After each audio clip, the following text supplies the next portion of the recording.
लेकिन मैं जो देख करके आया हूं 19 दिन पीजीआई में, मैं वो सच्चाई आपको बताना चाहता हूं, सदन के माध्यम से उत्तर प्रदेश को बताना चाहता हूं और सदन के माध्यम से ही अपने सभी माननीयों को भी बताना चाहता हूं कि कोई गलत फहमी में न रहे।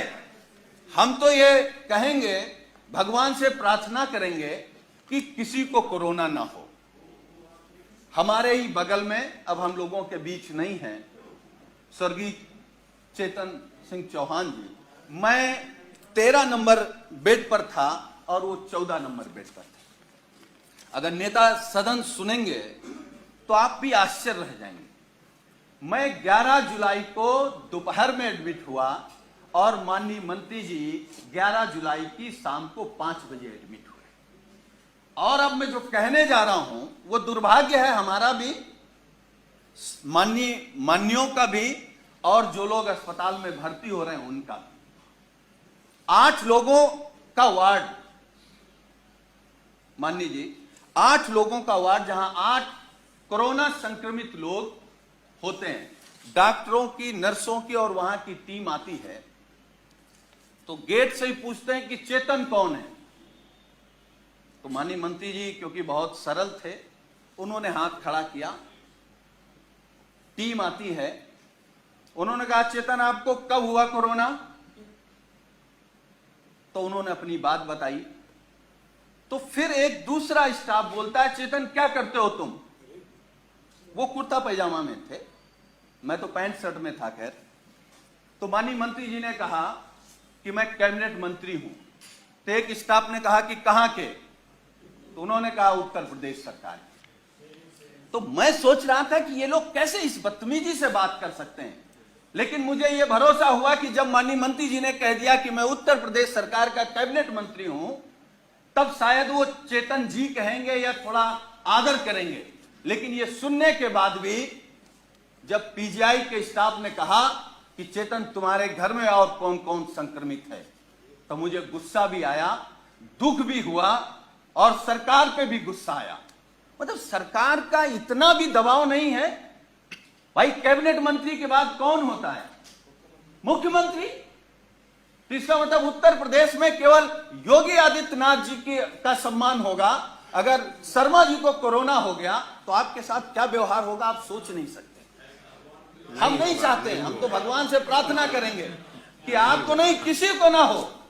लेकिन उसके बाद मान्यवर, मुझे जब गुस्सा आया, मैं अपना गुस्सा नहीं रोक पाया, तो मैंने डॉक्टर से कहा कि आप जानते हैं कौन है?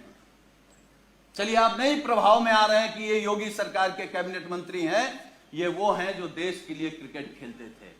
तो उस डॉक्टर ने कहा अच्छा ये वो चेतन है, और ये कहते हुए डॉक्टर और स्टाफ पूरा चला गया। वो 2 दिन तक हमारे बगल में रहे। मतलब वो, मैं ये कह सकता हूं कि जिस घुटन में थे वो माननीय शर्मा जी नहीं महसूस कर सकते। और मुझे जो शब्द नहीं कहना चाहिए, वो कोरोना से हमको आपको छोड़ के नहीं गए, सरकार की अव्यवस्था से हमको आपको छोड़ करके गए। मतलब इतना गंभीर मामला। और मानवर, मैं दूसरी बात बता रहा हूं, मैं 19 समाप्त कर नहीं, मैं समाप्त कर दूंगा। अब हमारा केवल दर्द सुन लीजिए। मैं 19 दिन तक एडमिट था। 11वें दिन हमारी फिर टेस्ट हुआ, मैं फिर पॉजिटिव आ गया। फिर 4 दिन बाद टेस्ट हुआ, फिर पॉजिटिव आ गया। हमारे माननीय राष्ट्रीय अध्यक्ष, हमारे नेता माननीय अखिलेश यादव जी ने फोन से हमसे कहा कि सरकार का शासनादेश हो गया है कि तुम घर पर रह करके ठीक हो सकते हो, इस सरकार की व्यवस्था पर भरोसा मत करो और जांच करा करके आप लिख करके देख आओ कि हमको इलाज नहीं कराना, हम होम क्वारंटीन रहना चाहते हैं। अब मैं वो बात बताने जा रहा हूं मान्यवर आपको। मैंने राष्ट्रीय अध्यक्ष जी से अनुरोध किया कि एक जांच और करा लेते हैं, हो सकता है कि हम निगेटिव आ जाए। हमारी एक जांच हुई जिसमें मैं पॉजिटिव आया। नर्स ने कहा कि आप पॉजिटिव हैं, डॉक्टर की टीम आई, उन्होंने कहा कि आप पॉजिटिव हैं या नहीं हैं, हमको दूसरा टेस्ट करना पड़ेगा। हमारा सुबह दूसरा टेस्ट हुआ। जब दूसरा टेस्ट हुआ, जब शाम को मैंने कहा कि हमारी रिपोर्ट क्या आई, तो उन्होंने कहा कि आपका रेपर बदल गया था, इसलिए शाम को तीसरा टेस्ट होगा। जब तीसरा टेस्ट हुआ तो सुबह हमने पूछा कि हमारी रिपोर्ट क्या है, तो डॉक्टरों ने कहा कि आपका सैंपल बदल गया है, इसलिए आपका चौथा टेस्ट होगा। हमारा चौथा टेस्ट हुआ। चौथे टेस्ट में मानवर जानते क्या हुआ? जब हमने रिपोर्ट पूछा तो उन्होंने कहा कि आपका फार्म तो वहां चला गया था लेकिन सैंपल नहीं गया है। तो हमने कहा पांचवा कर लो। हमारा पांचवा टेस्ट हुआ।